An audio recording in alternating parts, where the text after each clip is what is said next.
Quiero dedicarles estas canciones, como son esta que les voy a interpretar ahorita, que es un tradicional huayno ayacuchano, que trata sobre una historia de un amor enredado, también sacada de una de las leyendas de Ayacucho.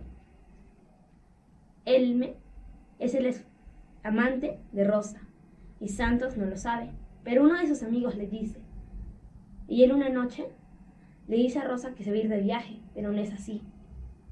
Él toca la puerta y al no tener respuesta, la rompe con violencia.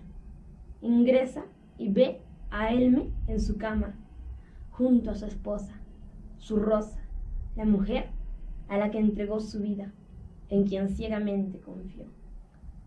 Suya y Cuyahuay, Cuyas Hayanayay, Justan Chaitaraj, Churacuicusaj, Richari Elme, Puñunkirajchu, Guañu Puñuyachu, Chayayasunki.